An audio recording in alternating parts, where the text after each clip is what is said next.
Many women at the end of the Second World War were brought to courtrooms around Europe to stand trial for crimes that they committed whilst they worked as guards inside of concentration camps. Some of the crimes of these women would result in their executions, as women such as Irma Grese and Elisabeth Volkenrath became notorious for the fact they would shoot and beat prisoners to death using their whips. Also, women such as Johanna Bormann would encourage their dogs to attack the helpless inmates. But one of the most brutal and barbaric camps was Bergen-Belsen, which disgusted those British soldiers who liberated the camp at the end of the Second World War. Inside of Belsen, there were 10,000 unburied bodies around the camp, and there were 60,000 prisoners who were clinging onto the last part of life that they had. Many were dying from deadly diseases such as typhus, caused by the overcrowding, and in the final months of the camp life, thousands were dying at the site each month. But found amongst the prisoners were a number of former guards who were in charge of running the camp and the conditions of the inmates. These included the women mentioned earlier, but also a woman who would escape the hangman's noose at her trial, Anneliese Kohlmann. She was known for her brutality towards women, but she would not be sentenced to death at the Belsen Trials, but would be ordered to spend a significant amount of time in prison. She was particularly involved in violent beatings, but the claim that she did not kill was disputed. But what are her crimes? Join us today as we look at this. Anneliese Kohlmann was born in the March of 1921 inside of the German city of Hamburg. Her father was a Masonic leader, and she had a normal upbringing, which was in her teenage years dominated by the policies of the Nazis and of Hitler. She would have joined the German youth groups for women, which included the League of German Maidens. This was an attempt to brainwash all women in the Nazi way of thinking, and the young girls would be encouraged to become good mothers and would be taught domestic chores and how to maintain a successful household. Hitler wanted women to have as many children as they could for his empire, and he would even sadistically encourage them through giving out medals to have as many children as they can. Anneliese Kohlmann must have enjoyed her time inside of the youth groups, and she was an ardent Nazi, and she joined the party officially on the 1st of April 1940. But around this time, she was working on the Hamburg streetcar system, and she would work as a conductor. At this time, she was still a young woman, and she lived with her parents. However, then she would have a change of job, which would send her to one of the most disgusting concentration camps of the Second World War. It was clear that Anneliese was an ardent Nazi, and she venerated Hitler. But then in November of 1944, she was conscripted into the concentration camps to work. There was a problem, as German war effort was faltering, and women would be required in the local areas to go and work as guards inside of the camps to cover the manpower which was being redirected to the front. Male guards were sent to go and fight, so there was a shift in the guards of camps such as Bergen-Belsen. It was debated whether Kohlmann was conscripted into the camps or whether she chose to join of her own belief and want, and she would become part of the SS Women's Auxiliary. She would then be sent away for a short period of training, which was at this time in the war streamlined to get women into camps quicker as guards. But Kohlmann then worked inside of Neuengamme concentration camp as a female overseer, and specifically the Neuengamme subcamp. Inside of this small site, around 500 women were being housed behind barbed wire near to Hamburg.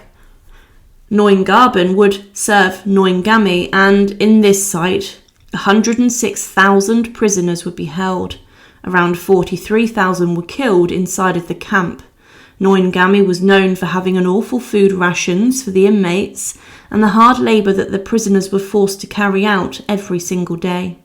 The policy of the camp was extermination through labour, and prisoners would be literally worked to death, being driven into this by brutal guards who would execute someone if they were not working hard enough. Because of the terrible conditions, the death rate was very high, and many captured prisoners of the war from battles on the Eastern Front would be sent there. Guards like Anneliese Kohlmann were very hard on the inmates. But then in the March of 1945, she was transferred to a slave labour camp of Hamburg, Typhus, in the March of 1945. Yet again, she was in charge of women prisoners. But within weeks, these women were sent on a death march to Bergen-Belsen. Anneliese accompanied these women to Bergen-Belsen, and she made sure that these women walked quickly. However, during the transports, there was bloodshed, as if a prisoner did not walk quick enough or fell, they would be quickly executed, usually by a gunshot. But the mass transports to Belsen would even be hit by air raids from Allied aircraft, as these were ones that killed a number of prisoners. But as the Second World War really had turned against the Germans, Belsen became heavily overcrowded, especially as prisoners were sent from dozens of camps away from the clutches of the enemy.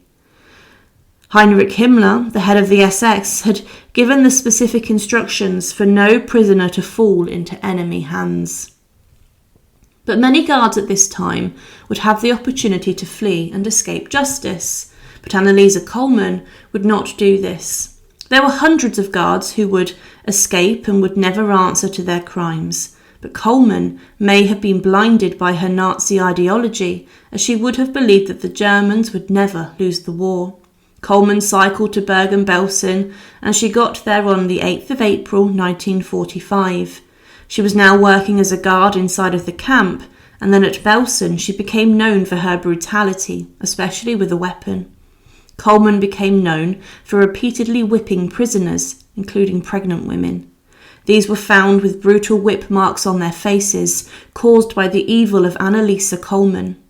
She was known for kicking women unconscious using her jackboots, and she did not really have any regard for the safety or good nature of inmates. She would force the prisoners to work very hard, and her actions caused a significant amount of suffering and ruined the lives of many women. During one attack upon a female prisoner, Kohlmann punished this woman for 30 lashes of her whip for stealing a small piece of bread. But she would also be known for assaulting a number of young girls, and questions over her sexuality were rife around the camp. But when she was at Belsen, as the end looked nigh for the Germans, she exchanged her SS uniform for a prisoner one to try and conceal herself and hide amongst the inmates as the liberators were on the horizon.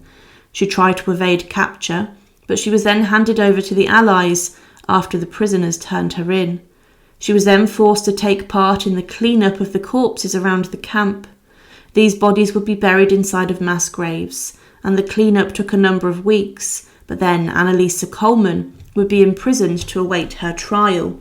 She was not part of the first Belsen Trials alongside women such as Irma Grese, but she would be part of the second Belsen Trials. These occurred at Lüneburg on the 13th of June 1946, and the proceedings went on for 5 days. The British military were the judge, and the trial alongside Anneliese were a number of other defendants. Many witnesses told of her brutality and evil, and she was known for carrying her whip and striking inmates whenever she could. In the courtroom was also heard of her abuse of female prisoners. Kohlmann also was known for assaulting the most vulnerable, including pregnant women, but there was a problem for those judges inside of the courtroom. The evidence about her taking the life of another prisoner was sketchy and was not the most clear, and because of this, different accounts argued whether she was in fact a murderer or not. It was without doubt that she was a guard who would whip and beat inmates, but whether she had taken a life was debated.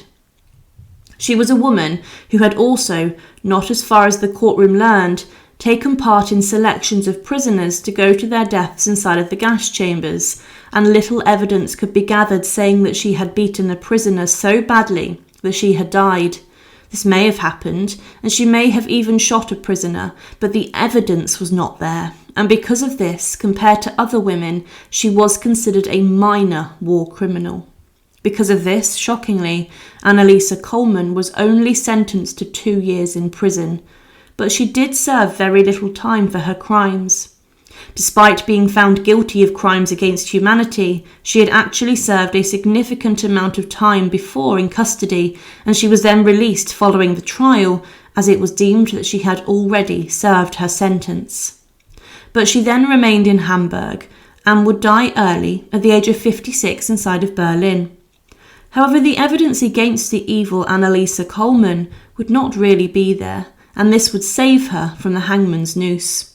But what is troubling is the fact that there were many other female guards who were given more severe prison sentences for their actions, but Anneliese Kohlmann would get away with it and would be free to leave the courtroom. She was a female guard who worked at many different camps and was known for beating and brutalising women, but her sentence was rather weak and feeble and did not act as justice for the inmates of Bergen-Belsen, and it was an insult to them. Thank you for watching, and to support, please subscribe to Her Remarkable History. Thank you.